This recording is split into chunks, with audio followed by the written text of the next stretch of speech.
Hello प्यारे student, मानक के अध्ययन क्लासेज में आपका स्वागत है।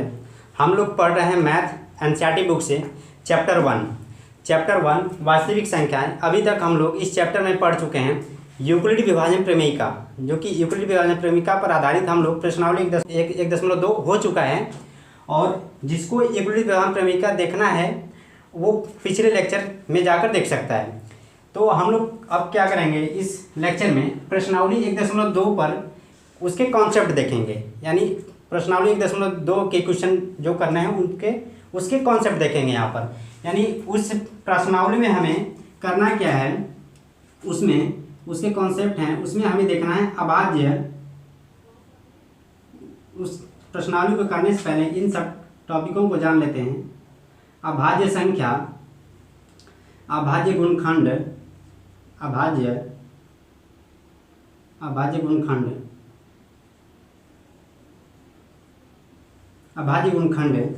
और अभाज्य गुणखंड विधि से लस भी निकालेंगे और मस भी निकालेंगे। लस का मतलब लघुत्तम समापवर्त और मस का मतलब महत्तम समापवर्तक, जिसे बोलते हैं एलसीएम और HCF, lowest common multiple highest common factor. ठीक है, तो हमें क्या करना है, प्रश्नावली 1.2 में अभाज्य गुणखंड विधि द्वारा निकालेंगे हम लोग अभाज्य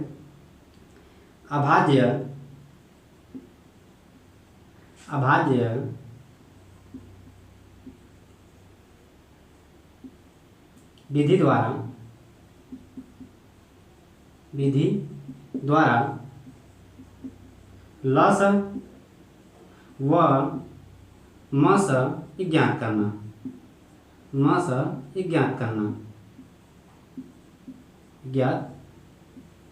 करना। और इसमें एक चीज़ और है, वो फार्मूले की तरह है। देखिए, फार्मूला ही समझिए। जब हम लोग को जब दो संख्याएं दे दी गई रहती हैं और उनका लस और मस जब हम लोग प्राप्त करते हैं तो उनका क्या होता है, यानी जब जो आपको दे दी गई संख्या रहती है, दो संख्याओं, उन संख्याओं को क्या करेंगे, गुणनफल प्राप्त करेंगे। यानी दोनों संख्याओं का यहाँ पर लिखेंगे, दोनों संख्याओं का गुणनफल बराबर इन संख्याओं के जो लस निकलेंगे और मस निकलेंगे, उनके आपस में क्या कर देंगे, मल्टीप्लाई, यानी आपस में गुणा कर देंगे। ये 4 पॉइंट आज हम लोग देखेंगे, जो कि 1.2 के बेसिक कॉन्सेप्ट हैं। चलिए तो बात करते हैं अभाज्य संख्या। अभाज्य संख्या होता क्या है? अभाज्य संख्या बहुत ही सिंपल है। अभाज्य संख्या का मतलब, यदि आपको कोई संख्या दे दी गई है, मान लीजिए ए है, मान लीजिए आपको कोई संख्या ए दे दी गई, ये कोई मान लीजिए धनात्मक संख्या, धनात्मक पूर्णांक है, तो जो ए संख्या है इसे हम अभाज्य संख्या जब कहेंगे तब कि ये स्वयं से कटे और केवल एक से कटे। यानी ये संख्या जब स्वयं से कटेगा और एक से कटेगा तो इस संख्या को, इस नंबर्स को बोलेंगे अभाज्य संख्या, यानी प्राइम नंबर। ठीक है, चलिए तो अभाज्य संख्या का मतलब ऐसी संख्या जो स्वयं से और केवल एक से ही कटे, उस संख्या को बोलते हैं अभाज्य संख्या, यानी प्राइम नंबर। ठीक है, तो ये हमारा अभाज्य संख्या हुआ, यानी ऐसी संख्या, यहाँ पर हो जाएगा डिफिनीशन, ऐसी संख्या वीडियो को स्किप करेंगे तो कुछ भी समझ में नहीं आएगा, जो कि प्रश्नावली 1.2 के लिए बहुत ही इम्पोर्टेंट है। यानी ऐसी संख्या, अभाज्य संख्या को बोलेंगे ऐसी संख्या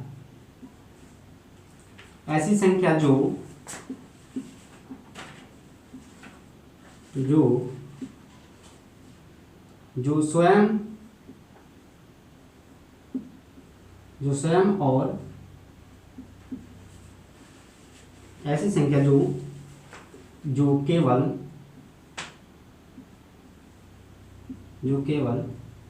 एक और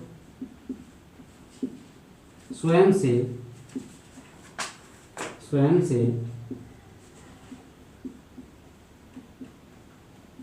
विभाजित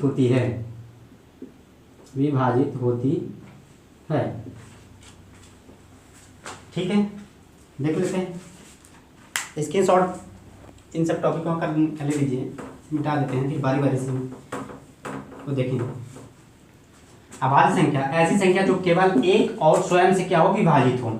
एग्जाम्पल देख लेते हैं, उदाहरण। एग्जाम्पल क्या होगा, यदि हम बात करते हैं 2 की बात करते हैं, तो 2 क्या है, 2 एक अभाज्य संख्या है जो क्या होगा, ये केवल एक से और स्वयं से ही कटेगा, जो केवल एक से ही और स्वयं से ही कटेगा। इसका मतलब इस संख्या में हम लोग 1 का भागा दें तो ये पूर्ण तरीके से कट जाए, यानी शेषफल 0 बचे, और इसमें केवल 1 और 2 से भागा देंगे, ठीक है। और बाकी अन्य संख्याओं का यदि भाग देंगे तो इसमें शेषफल 0 नहीं बचेगा, जो कि भागफल पॉइंट में बचाने लगेगा, ठीक है। चलिए, तो 2 हमारा क्या हुआ, अभाज्य संख्या हुआ, ठीक है। और भी देख लीजिए, और 2 को सबसे छोटी अभाज्य संख्या भी कहते हैं। नोट में लिखेंगे, यहाँ पर उदाहरण लिख लीजिए बहुत सारे, 2, 3, 5, 7, बहुत सारे etc। नोट में लिख लीजिए, नोट में लिखिए, नोट में सबसे छोटी, कॉम्पिटिटिव एग्जाम में एकदम मिलता है, बहुत ही इंपॉर्टेंट है। सबसे छोटी अभाज्य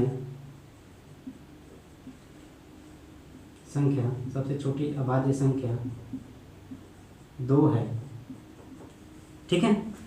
तो ये हम लोग बात करनी है अभाज्य संख्या। अब बात करेंगे अभाज्य गुणनखंड की। नेक्स्ट टॉपिक क्या था हमारा, हम लोग का अभाज्य गुणनखंड। इसका स्क्रीनशॉट ले लीजिए जल्दी से, देखिए अभाज्य गुणनखंड, अभाज्य गुणनखंड,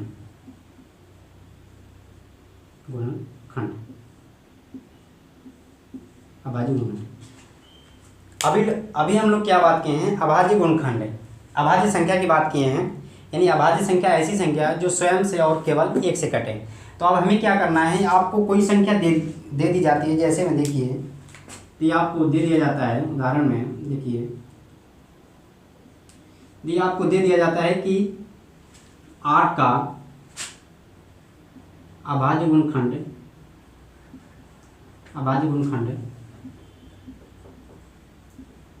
ज्ञात कीजिए।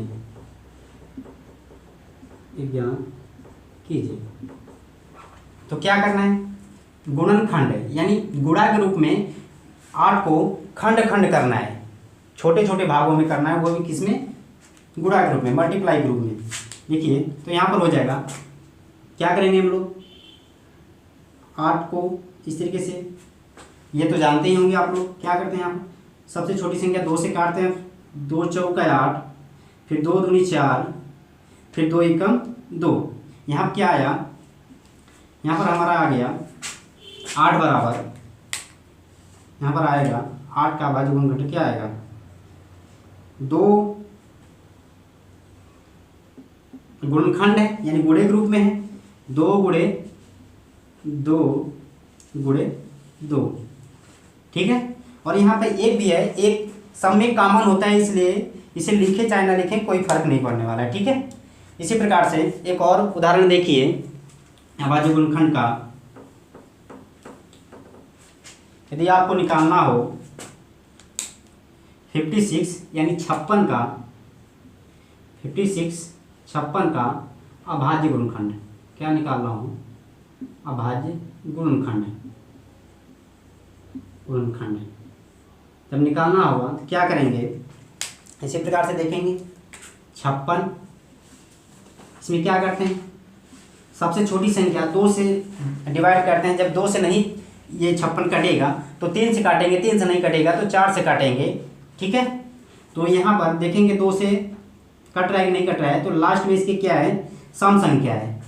जब सम संख्या होती है तो वो संख्या 2 से कट जाती है, यानी किसी भी नंबर्स के अंत में अंत वाला अंक यदि सम संख्या हो तो वो नंबर 2 से क्या हो जाता है, कट जाता है। यहाँ काटेंगे हम लोग, 2 दूनी 4, एक हाथ से जाएगा तो 2 8 16, यहाँ फिर हो जाएगा 2 एकम 2, 2 चौका 8, फिर यहाँ से हो जाएगा 2 7 14। अब देखिए, अब 7 तो 2 से कटेगा नहीं, 3 से भी नहीं कटेगा, तो इसलिए यह 7 से ही स्वयं से ही कटेगा। और 7 हमारा क्या हो जाएगा, अभाज्य संख्या भी हो जाएगा। 7 एकम 7, यहाँ पर क्या हो जाएगा हमारा 56, 56 का अभाज्य गुणनखंड क्या हो जाएगा, 56 बराबर क्या है, 2 गुणे 2 गुणे 2 गुणे 7, 2 मल्टीप्लाई 2 मल्टीप्लाई 2 मल्टीप्लाई 7, ठीक है। यहाँ क्या हो जाएगा, 2 दूनी 4, 4 दूनी 8, 8 7 56, ठीक है। 2 2 जा 4, 4 2 जा 8, 8 7 जा 56, ठीक है। तो ये हमारा हुआ अभाज्य गुणनखंड है, बहुत ही सिंपल है, एकदम ध्यान से देखें तभी समझ में आएगा, ठीक है। अब नेक्स्ट टॉपिक की बात करते हैं हम लोग, लसा और मसा, वो भी अभाज्य गुणनखंड विधि द्वारा, अभाज्य गुणनखंड विधि द्वारा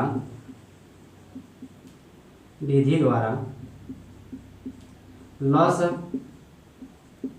व मस ज्ञात करना,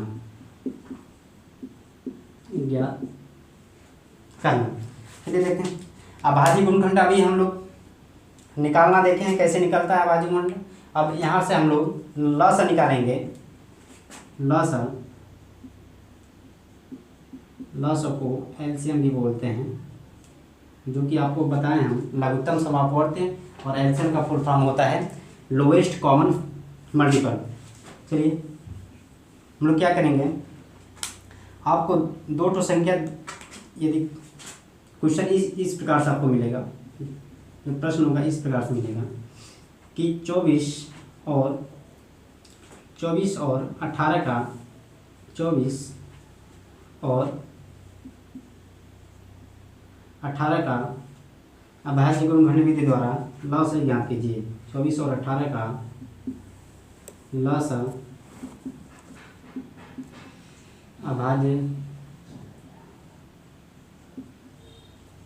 अभाज्य गुणनखंड विधि द्वारा प्राप्त कीजिए। यहाँ पर हम लोग करेंगे, अब क्या करेंगे, 24 और 18 का अभाज्य गुणनखंड निकालेंगे। 24 और 18 का 24 और 18 का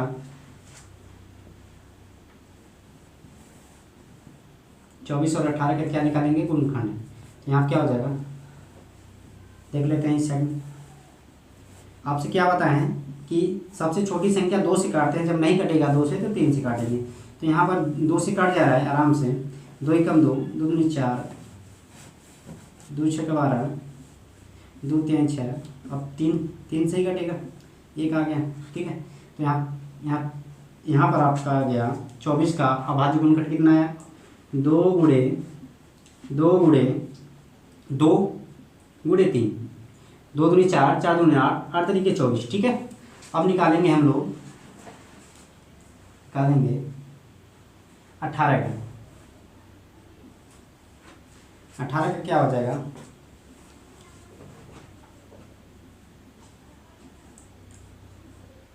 2 9 18, फिर यहाँ 3 से कटेगा, 2 से तब कटेगा नहीं 9, यहाँ क्या हो जाएगा 3 तरीका 9, फिर 3 एकम 3, ठीक है। तो 18 का क्या आ जाएगा, 18 का आएगा 2 गुणे 3 गुणे 3, ठीक है। एक को लिखे चाहे ना लिखें, ये आपको बताए हैं कि ये सब में कॉमन होता है, ठीक है। तो हमें क्या प्राप्त करना है, लस ज्ञात करना है। तो लस देखिए अभाज्य गुणनखंड विधि द्वारा कैसे निकालेंगे, यदि इस प्रकार से आपको क्वेश्चन मिल गए तो सबसे पहले क्या ज्ञात करना है, अभाज्य गुणनखंड है। फिर देखना है कि इन दोनों में मतलब कॉमन क्या है, एकदम सेम चीज़ क्या है। तो दोनों में है, दिख रहा है आपको, यहाँ पर है, और इसमें अब यहाँ पर भी 2 है, लेकिन यहाँ इसमें 2 नहीं है, और यहाँ पे भी नहीं है, यहाँ पर 3 है, और एक 3 यहाँ पर भी है। ठीक है, तो यहाँ पर हम लोग लिखेंगे, अब लिखेंगे लॉसा बराबर क्या लिखेंगे, जो चीज़ यहाँ पर हम लोग बॉक्स में करके रखे हैं, यानी जो दोनों में कॉमन होगा उसे एक बार लिखेंगे बस केवल, यानी 2 लिखेंगे और सबको फिर क्या उतार देंगे, 2 गुणे 2 गुणे 2, यहाँ पर 3 भी है और यहाँ पर 3 है ही है, और ये दोनों सेम है, तो इसमें से एक ठो लिख लेते हैं। तो यहाँ क्या आ जाएगा, 2 दूनी 4, 4 दूनी 8, 8 तरीके 24, 24 तिहाई 72। यहाँ पर हमारा आ गया। अब देखिए ये जो लॉस आ जाता है, अब लॉस हमारा ये सही है कि नहीं सही है, तो हम लोग कैसे चेक करते हैं, जो दी गई संख्याएं होती हैं 24 और 18 यहाँ पर दी गई हैं, तो इनका हमारा लॉस कितना है, 72 आया है। तो इस 72 में हम लोग क्या कर लेते हैं, बारी बारी से इन संख्याओं का भाग दे देते हैं। 24 3 72 आ जाएगा। ठीक है, यहाँ क्या हो गया, शेष पर 0 आ गया, तो इसका मतलब ये इसके लिए सही है। अब 18 के लिए देख लेते हैं, 18 से भाग दे देते हैं, तो यहाँ क्या आ जाएगा, 18 चौको 72, इसका भी शेष पर 0 आ गया। इसका मतलब हमारा 24 और 18 का लॉस कितना आ गया, 72 आ गया। यही हमारा क्या हो जाएगा, आंसर हो जाएगा। ठीक है, एक क्वेश्चन और देख लेते हैं इस पर, ध्यान से समझते चलिए, जिससे यह फायदा होगा कि आपका प्रश्नावली 1.2 कंप्लीट हो जाएगा। यहाँ पर हम लोग निकालेंगे 112 और 108 का लॉस, 108 का लॉस हम निकालेंगे, वो भी अभाज्य गुणनखंड विधि द्वारा, अभाज्य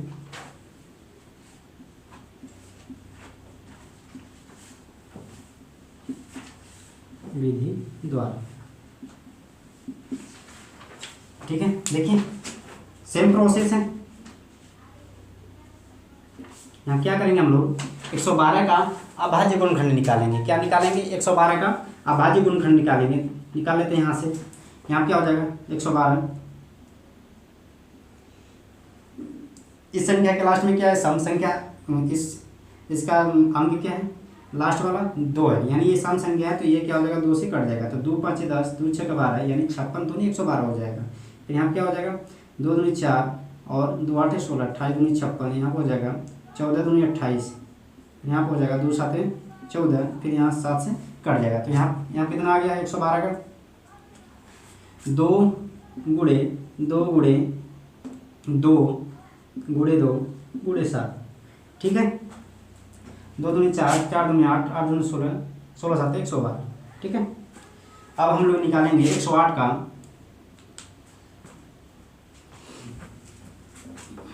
108 का निकालेंगे। बहुत ही इजी टॉपिक है।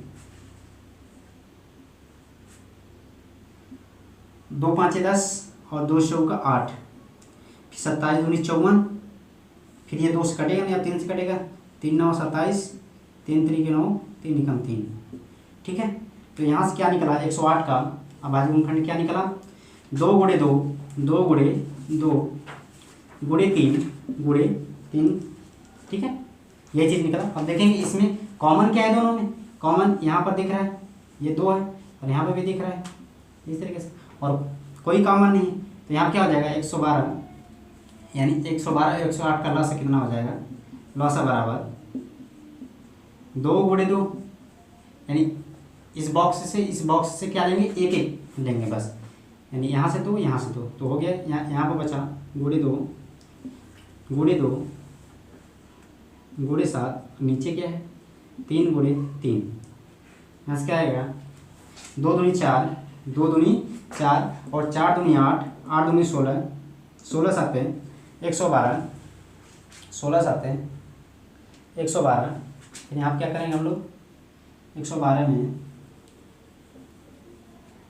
112 3 का क्या कर लेंगे गुणा 112, 3 का 3 दूनी 6, 3 एकम 3, 336। फिर 3 का क्या कर लेंगे इसमें गुणा, 3 छक्का 18, 3 त्रिक 9 1 10, 3 त्रिक 9 1 10, 1008 आ गया, 1008 आ गया। ठीक है, तो बस अब अगले टॉपिक पर हम डिस्कस करेंगे। क्या था अगला?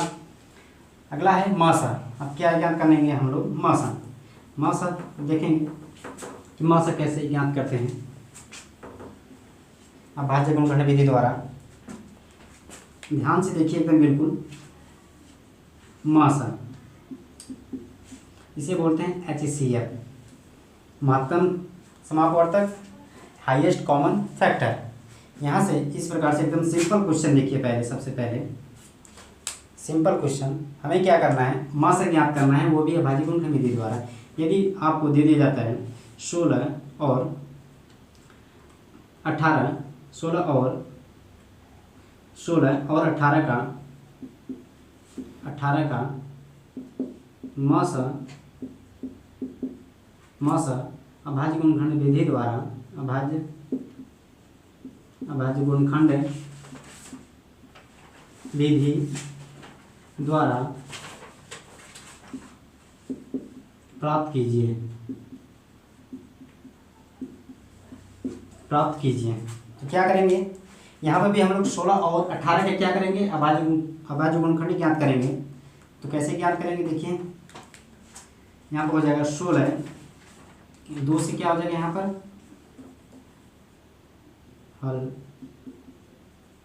ठीक है, यहाँ से निकाल लेते हैं 16 का 2 8 16, 2 चौका 8, 2 दूनी 4, 2 एकम 2। यहाँ से निकलेगा 16 बराबर 2 गुणे 2 गुणे 2, 2 दूनी 4, 4 दूनी 8, 8 दूनी 16। यहाँ से अब निकालेंगे हम लोग 18 का निकालेंगे। 18 भी क्या हो जाएगा? 2 से कट जाएगा, 2 9 18। फिर यहाँ किससे कटेगा? 3 त्रिका 9 और 3 त्रिका 3 एकम 3। ठीक है, तो 18 का निकला यहाँ पर निकला 2 गुणे 3 गुणे 3। ठीक है, अब यहाँ पर हमारा मास है। बहुत ही ध्यान से देखिए, लस और मास में बच्चे कंफ्यूज हो जाते हैं, लेकिन ध्यान से देखिए। यहाँ पर हमारा मास वही प्राप्त होगा जो दोनों में कॉमन होगा। जो दोनों में क्या होगा? कॉमन होगा, वही हमारा क्या हो जाएगा? मास हो जाएगा। तो यहाँ पर देखिए 2 क्या है? दोनों में कॉमन है, दोनों में कॉमन है। तो यहाँ से हमारा मास निकलेगा 2। क्या निकलेगा? मास 2। और यहाँ पर हमारा जो मास निकलता है, तो मास जो निकलता है, अब दी गई संख्याओं में भाग देते हैं। दी गई संख्याओं में जब भाग देते हैं तो शेषफल यदि 0 आ जाता है तो इसका मतलब हमारा मास क्या है? सही है। देख लेते हैं एक बार भाग देकर। 16 में क्या करेंगे? 2 का भाग देंगे, 2 8 16 आ गया, शेषफल 0। अब क्या करेंगे? 18 में 2 का भाग देंगे, 2 9 18 आ गया, शेषफल 0। इसका मतलब हमारा मास क्या है? सही है। ठीक है, और लस में क्या करते थे? जो हमारा लस निकलता था, लस में दी गई संख्याओं का भाग देते थे। ठीक है, ये ध्यान रखिएगा। एक क्वेश्चन और देख लेते हैं इस पर, थोड़ा सा बड़ा वाला। यहाँ पर देखेंगे हम लोग 54 और 110 का, 54 और 110 का मास ज्ञात करेंगे अभाज्य गुणनखंड विधि द्वारा। ठीक है, हल करेंगे। अब यहाँ क्या करेंगे हम लोग? 54 का निकालेंगे, अभाज्य गुणनखंड निकाल लेते हैं। यहाँ पर 54, इसके लास्ट में क्या है? सम संख्या है, सम, इसलिए ये 2 से क्या हो जाएगा? कट जाएगा, 27 दूनी 54। फिर अब ये 2 से नहीं कटेगा, 3 से कटेगा, 3 9 27, फिर 3 त्रिक 9, फिर 3 एकम 3। यहाँ क्या हो जाएगा? 2 गुणे 3 गुणे 3। ठीक है, अब हम लोग निकालेंगे 110 का। ठीक है, ध्यान देते रहिए एकदम बिल्कुल। 110, यहाँ पर हम लोग 2 5 10, फिर 2 5 10। यहाँ पर अब क्या होगा? 5 5 है, यानी इसके लास्ट में 5 है, तो ये 5 से कटेगा, 11 5 55। अब ये 11 से ही कटेगा, 11 का 11। तो यहाँ पर निकलेगा 110 बराबर, इसका हो जाएगा 2 गुणे 5 गुणे 11। अब देखेंगे इनमें से कॉमन कौन है, यानी दोनों में कॉमन कौन सा है? कौन सा संख्या कॉमन है? 2 है, दोनों में कॉमन है। तो यहाँ से क्या निकलेगा? हमारा मासा 2। ठीक है, अब 2 का भाग देख कर भी देख लेंगे। तो यहाँ पर 54 में भाग देंगे तो 0 आएगा, 110 में भी भाग देंगे तो 0 आएगा। ठीक है, कंफर्म करना है तो भाग देख कर देख लीजिए। चलिए अब बात करते हैं हम लोग, एक लास्ट टॉपिक है।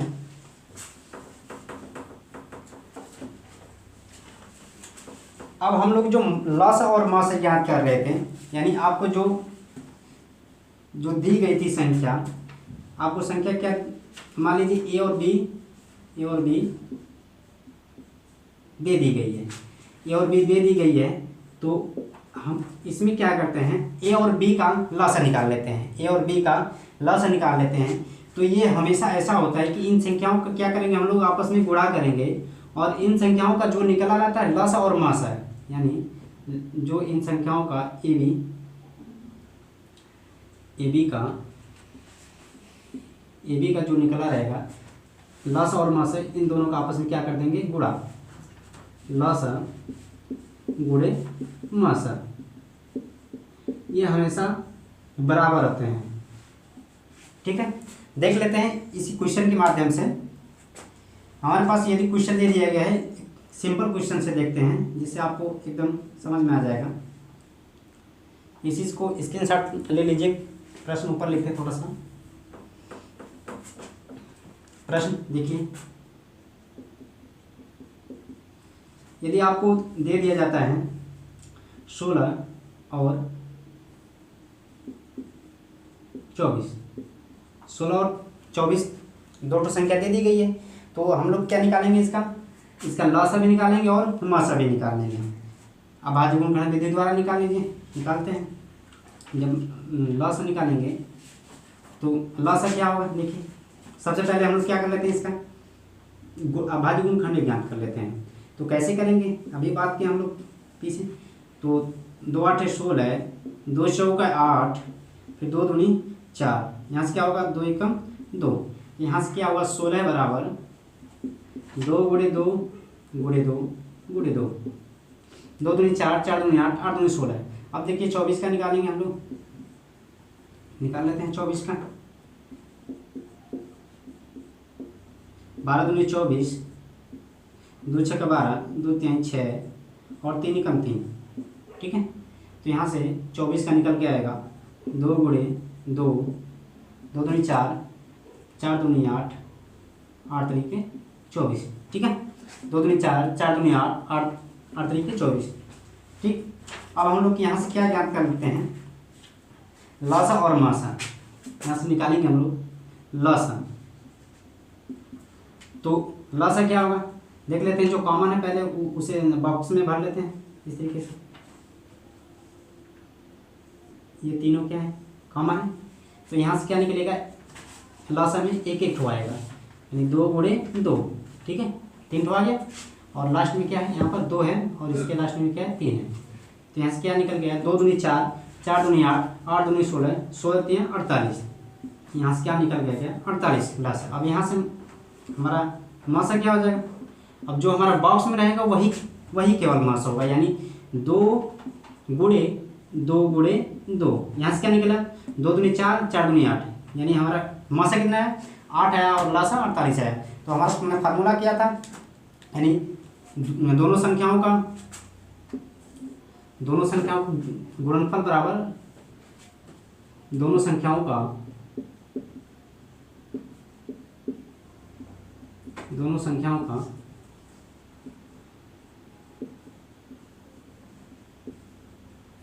उनके लॉस और मॉस, लॉस गुणे मॉस।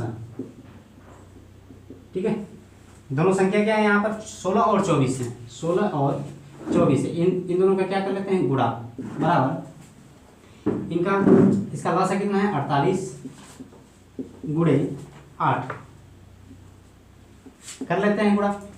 16 चौका 64, यहाँ पर हो जाएगा 16 चौका 64 के 4, 80 लगा 6, 16 दूनी 32, 32 6 38।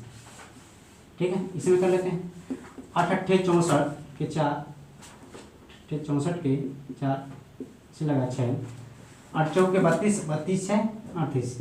देखिए आया, ठीक है। तो आपको यानी दो संख्याएं दे दी गई होती हैं और उसमें उसका आपको लसाई और मसाई ज्ञात करके इस तरीके से आप कर सकते हैं। यानी दोनों संख्याओं का क्या करेंगे, गुणा करेंगे और उनका लसा और मसा का क्या कर देंगे, गुणा, तो वे सदैव आपस में क्या होंगे, बराबर होंगे, ठीक है। एक क्वेश्चन और देख लेते हैं थोड़ा सा, एक क्वेश्चन और देखेंगे, फिर इस पर हमारा 1.2 कंप्लीट हो जाएगा, 1.2 कंप्लीट हो जाएगा, ठीक है। एक क्वेश्चन और है, हमें निकालना हो 30 और 48, ठीक है। 30 और 48 का हमें सिद्ध करना है कि इन दोनों संख्याओं का गुणनफल बराबर इनकी लसा और मसा भी, ठीक है। तो सबसे पहले क्या करेंगे, इनका हम लोग